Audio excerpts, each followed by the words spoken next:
27 नवंबर 2008 मुंबई का नरीमन हाउस।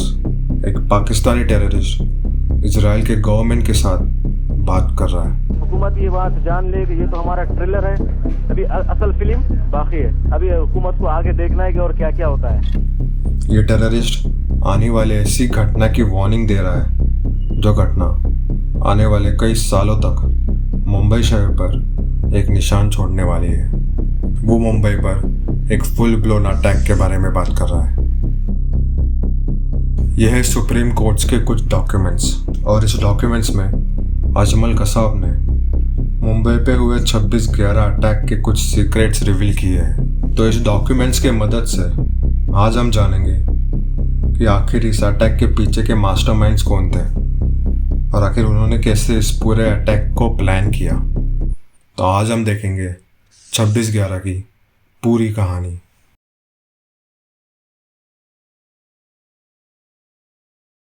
छब्बीस 11 की प्लानिंग शुरू होती है अटैक से 3 साल पहले पाकिस्तान के माउंटेन्स में।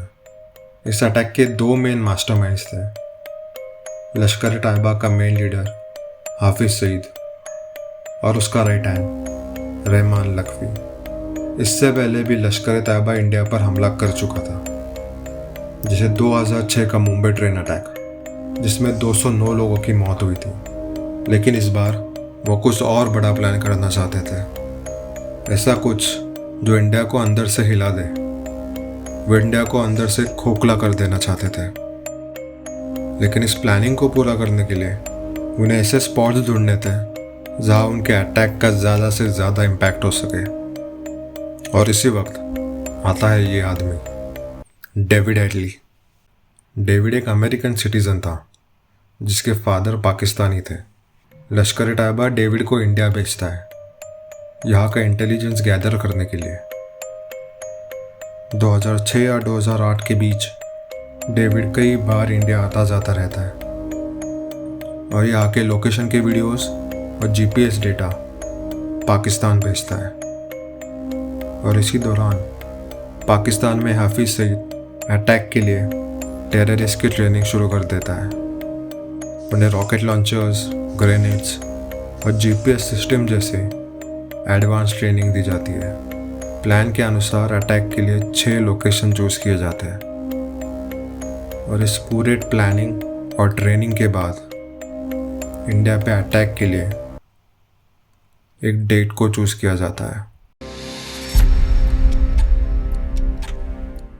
26 नवंबर की सुबह टेररिस्ट मुंबई के कोस्ट पे पहुंचे। टेररिस्ट 5 ग्रुप्स में डिवाइड हो जाते हैं। पहले ग्रुप का टारगेट था लियोपोल्ड कैफे। दूसरा ग्रुप जाने वाला था ताज होटल। तीसरे ग्रुप का टारगेट था नरीमन हाउस। चौथे का ओबराय होटल। और 5वां ग्रुप जिसमें अजमल कसाब था, उसका टारगेट था छत्रपति शिवाजी महाराज रेलवे स्टेशन। उस दिन 9:20 पर अजमल कसाब और इस्माइल खान छत्रपति शिवाजी रेलवे स्टेशन पर अंधाधुंध फायरिंग शुरू कर देते हैं।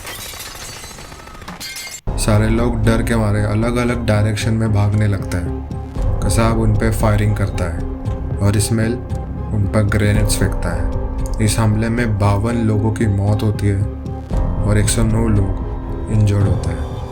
रात के 9:30 बजे टेररिस्ट का दूसरा ग्रुप लियोपोल्ड कैफे पहुंच चुका था और वो यहाँ के लोगों पर ग्रेनेड्स और AK-47 से ओपन फायर करता है।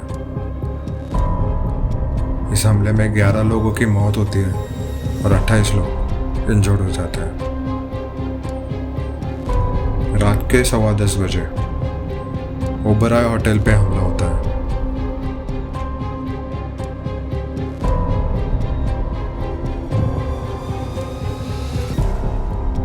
जिसमें 35 लोगों की मौत हो जाती है। फिर 10:30 बजे हमला होता है नरीमन हाउस पे।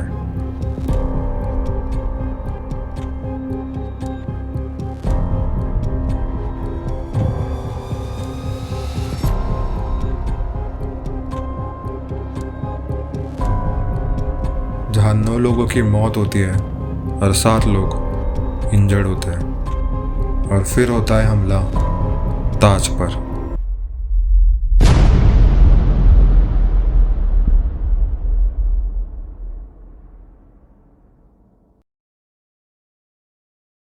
टेररिस्ट होटल में अलग अलग जगह पर बॉम्ब्स प्लान करता है और यहाँ के लोगों को हॉस्टेज करता है।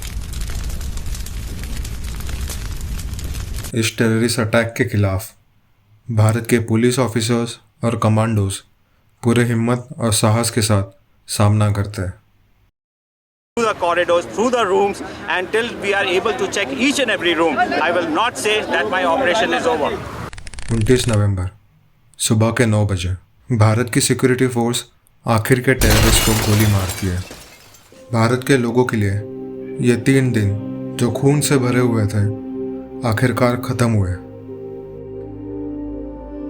166 लोग अपनी जान गंवा देते हैं, 238 लोग इंजर्ड होते हैं और लगभग 150 करोड़ का प्रॉपर्टी लॉस होता है। भारत के लोगों को बचाने के लिए 18 पुलिसमैन और कमांडोज शहीद होते हैं। अजमल कसाब को सुप्रीम कोर्ट फांसी की सजा सुनाता है। डेविड हेडली यूएस में टेररिज्म की जांच पर सजा काट रहा है। भारत चाहता है कि यूएसए हेडली को इंडिया को सौंपे, लेकिन यूएसए ने ये रिक्वेस्ट मानने से मना कर दिया है। रहमान लखवी को पाकिस्तान गवर्नमेंट ने 2021 में अरेस्ट किया है। इंडियन इंटेलिजेंस के अनुसार हाफिज सईद लाहौर में रहता है, जहां उसे पाकिस्तानी के मिलिट्री का प्रोटेक्शन मिला है। 2008 के बाद भी पाकिस्तानी टेररिस्ट ग्रुप्स ने भारत पर कई बार हमला करने की कोशिश की है। In the worst attack on the Indian Army in almost 2 decades, 17 Army jawans have been killed in a terror attack at the Uri Army installation in Jammu and Kashmir. Terror attack in Uri that has killed 18 soldiers. One of the worst terror attacks in Kashmir in recent times, 26 tourists killed in Pahalgam. Home Minister Amit Shah in Kashmir likely to visit attack site with the J&K CM today. लेकिन हर बार उसे भारत के ताकत के सामने झुकना पड़ा है।